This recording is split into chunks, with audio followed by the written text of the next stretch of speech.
अस्सलाम वालेकुम, कैसे हैं आप लोग सब? उम्मीद है सब खैर खैरियत से होंगे। तो आज बनाया है मैंने ये बहुत ही मज़ेदार यमी यमी सा आलमंड केक। तो सर्दियाँ आ गई हैं और सर्दियों में तो हर वक्त ही दिल करता है कि कुछ मज़ेदार सा और मीठा मीठा सा कुछ खाया जाए।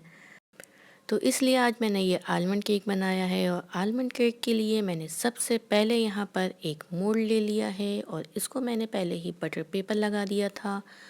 और बटर पेपर के ऊपर मैं अब लगा रही हूँ बटर।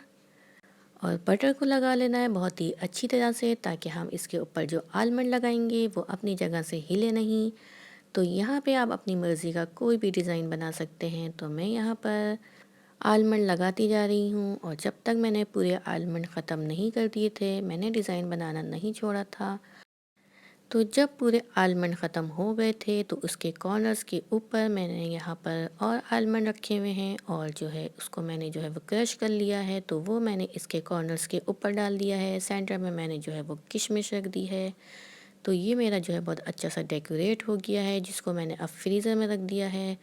और यहाँ पे मैंने 3 एग ले लिए हैं एक बाउल में और इसमें आधा कप जो है मैंने ऑयल शामिल कर दिया है।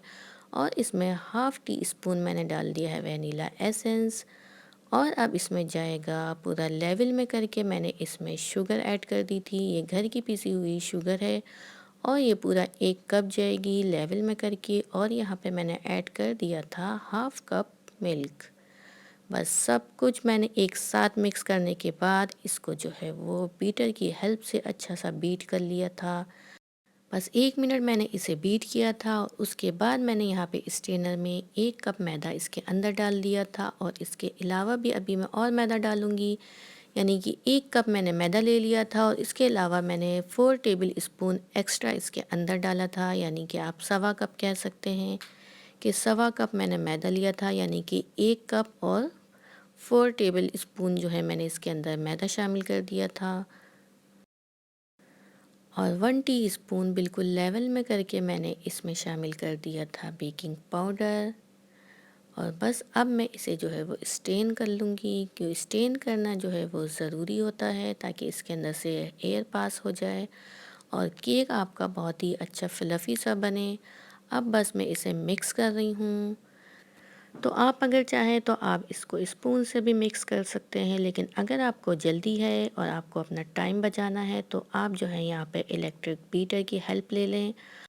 तो स्पून से मिक्स करने के बाद फिर मैंने यहाँ पर इलेक्ट्रिक बीटर की हेल्प से इसको बहुत ही अच्छा सा जो है वो मिक्स कर लिया था। तो इलेक्ट्रिक बीटर से बीट करने के बाद इसका बहुत ही स्मूथ सा टेक्सचर आ गया था। उसके बाद मैंने इसमें जो बच गए थे आलमंड वो मैंने इसके अंदर शामिल कर दिए थे, लेकिन मेरे मोबाइल ने जो है उसको रिकॉर्ड नहीं किया। तो इसलिए मैंने दोबारा से अपने आलमंड जो है वो क्रश किए और दोबारा से मैंने जो है वो आपको दिखाने के लिए इसके अंदर दोबारा से आलमंड शामिल कर दिए। और अब मैं इसके अंदर इसको मिक्स कर रही हूँ।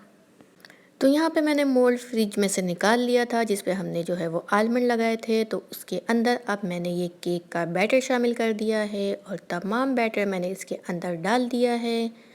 तो अब बस हमें इसको बेक करना है और बेक जो है हम अपना बिल्कुल देसी तरीके से करेंगे, यानी कि हम पतीली में इसे बेक करेंगे। तो पतीली को मैंने पहले ही 5 मिनट के लिए प्री हीट कर लिया था और उसके बाद अब मैंने बैटर रख दिया है। और बैटर रखने के बाद मैंने इसको 5 मिनट के लिए जो है वो मीडियम फ्लेम पे रखा था और उसके बाद आधे घंटे के लिए मैंने इसको जो है वो लो फ्लेम कर दी थी।